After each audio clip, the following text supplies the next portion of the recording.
And now I'm back down with the feeling, and I can lie. You know it won't be long until the end. Let the spotlight shine on me again.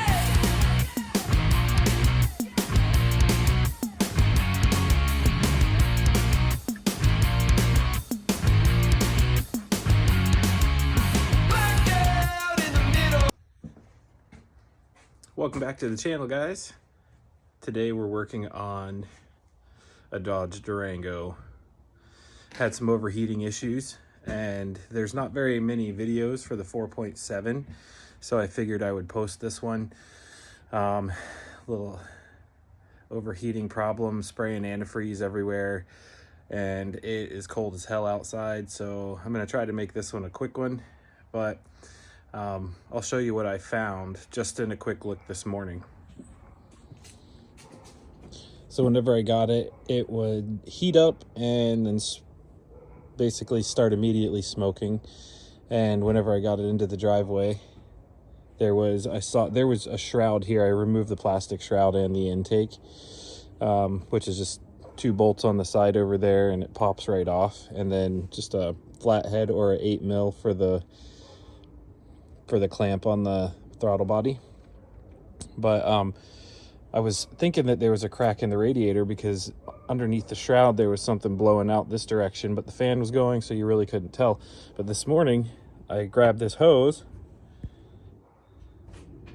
and there's a big old slice in that hose, which tells me it built up pressure because there was a blockage, there's no flow, and the hose blew. So what I'm going to do today is replace the thermostat. Thermostat is on this hose down here, comes out of the radiator into the engine, and the thermostat housing is right there. It's just 2 bolts. So we're going to replace that.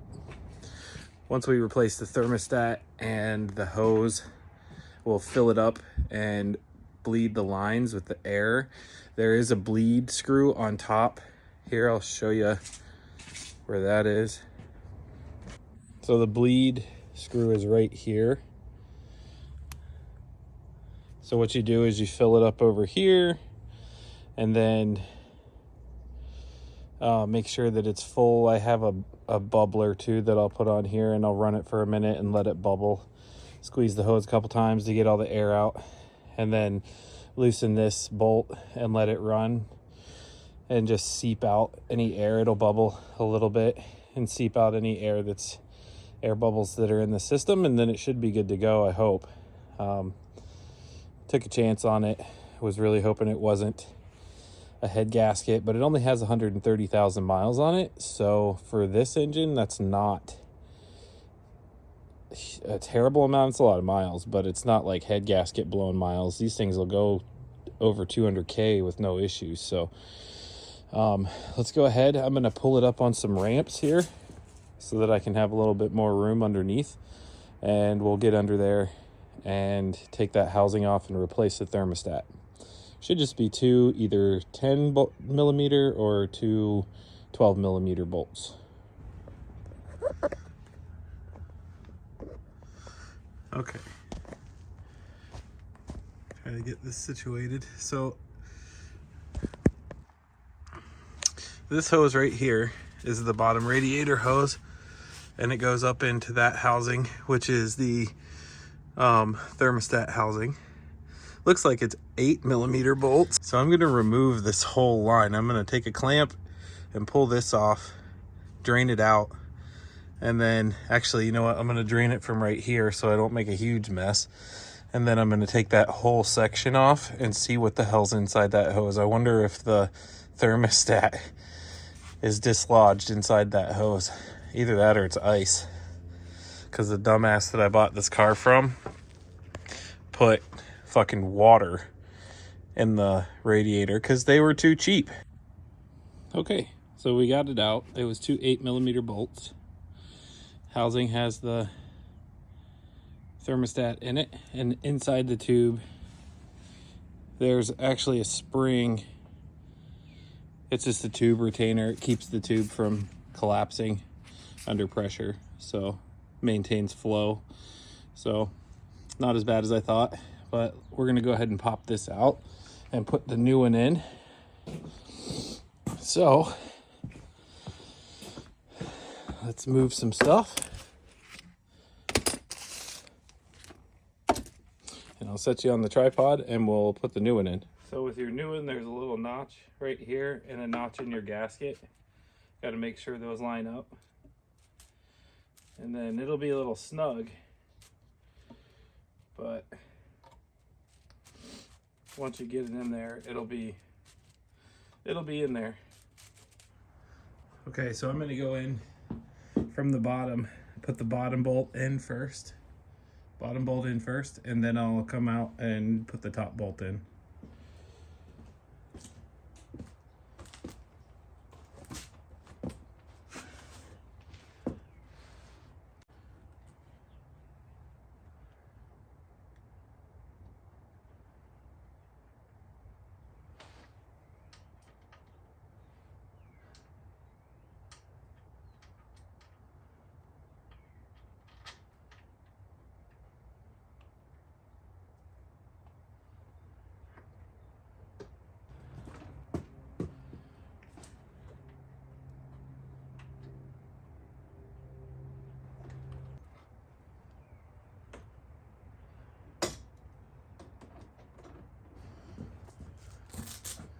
All right, that only took 5 minutes. Hooked the hose back up and I wiped off excess residue from the antifreeze. I'll take it to the car wash after I'm done because that shit's corrosive and I don't want it to do any extra rusting under there. But now I'm gonna go ahead and pop off the upper radiator hose.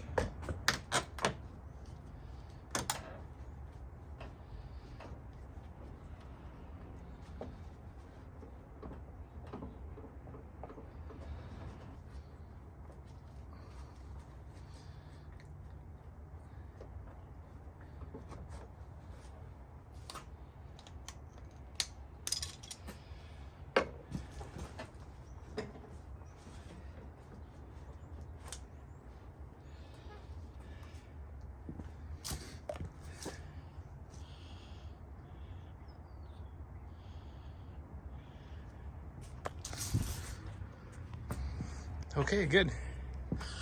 So we got the hose reconnected. New thermostat in. Pulled off the upper. And as soon as the upper pipe comes in this afternoon, we'll pop that puppy on and fill up the antifreeze, and hopefully that took care of the issue. Okay guys, we're back. Went to the movies, took a little break, and it's dark out now, but that's not going to stop us. So this is the new one, and that's the old one. You can tell it was pretty swollen and ready for replacement. So let's go ahead and pop this puppy on. So the person I got this from said that somebody told them that it was leaking through the reservoir, which I'm not really sure exactly how true that is because it seemed fine. I think it was just leaking in this vicinity. But we do have an extra one in the back of the car that she gave me with it. Now that we have the hose on, we're going to go ahead and fill it up from here and get our bleeder, the system burp tool, and then we'll just turn the car on and run it and see if it overheats. And we'll also get all the air out of the system. All right, so once you have your intake on, your throttle body and your mass airflow sensor plugged in, and your hose is good, and you've filled up the radiator, I use this thing, which is just like a radiator bubbler. You can see the bubbles coming out. Well, it was just bubbling, but the whole point of this is to, yeah, there you go, to leave the radiator and the coolant system open, so it'll push all the air out. Also, whenever you replace a thermostat, you drain the engine block, so it's got to get up to operating temperature so the thermostat will open, and then you'll see this level considerably drop. That's why I have extra in there, and you got to keep an eye on this once it starts getting up to temp. So we're just going to watch this for a little bit. I'll watch the inside on the temperature gauge on the inside of the car, and then we'll just anticipate when this level drops and have our antifreeze ready so that when it sucks it into the block, I can top this off and that'll push all the air out of the engine.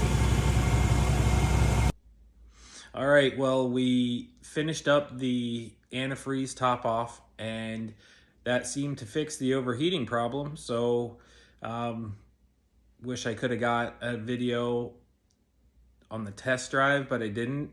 After we did the burp on the antifreeze fill up, we actually drove it to work for a couple days and then I posted it for sale and it sold the very next day. So on to the next project. I think we're gonna move on to the four-wheeler that's been in the garage for a couple months now, and see if we can't actually get that thing running and out of the garage. So yeah, thanks for watching. If you enjoyed the content, like, subscribe, hit the bell.